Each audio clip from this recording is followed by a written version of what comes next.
సమాజానికి సేవ చేయాలనేటువంటి భావన విద్యార్థి దశలోనే విద్యార్థులకు అలవడాలి.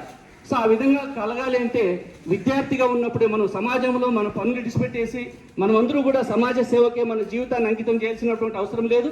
కాకపోతే మన నిత్య జీవితంలో మనం దారింటి పోయేటప్పుడు మనం ఎప్పుడో ఒకసారి ఊర్లో ఉండేటప్పుడు ఎన్నో విషయాలు మనకు కంటపడుతుంటాయి.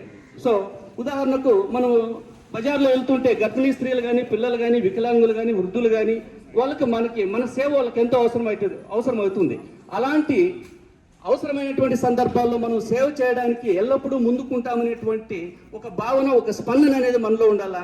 ఆ స్పందన అంటే మనం ఎదుటి వ్యక్తికి సేవ చేయడం అంటే తోటి వారికి సేవ చేయాలనేటువంటి ఉద్దేశం ఎప్పుడైతే ఉంటుందో అదే మానవత్వం.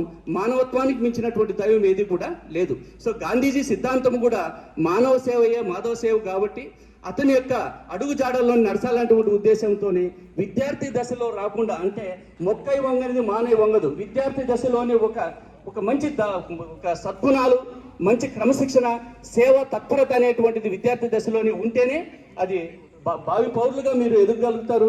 భారతదేశ పురోభివృద్ధిలో కూడా ప్రముఖ పాత్ర వహిస్తారు. సో మన పరిసరాలు బాగుండాలి, సమాజం బాగుండాలి, సమాజం పట్ల మన అవగాహన కూడా బాగుండాలి. సమాజంలో ఏం జరుగుతున్నాయి, సమాజంలో ఉన్నటువంటి రుగ్మతలు ఏమిటి, సమాజంలో మనం ఎటువంటి సమస్యలు ఎదురైతే ఎటువంటి అవగాహన కలిగి ఉండాలి అనేటువంటి భావన విద్యార్థి దశలోనే అలవడాలి. మన పరిసరాలు బాగుండాలి, మనం బాగుండాలి, మన మనసులు బాగుండాలి. మనం బాగుండాలంటే స్నానం చేస్తే సరిపోతుంది, మనసు బాగుండాలంటే పాజిటివ్ థింకింగ్ ఉండాలి. మనం ఏది పని చేసినా కూడా పాజిటివ్గా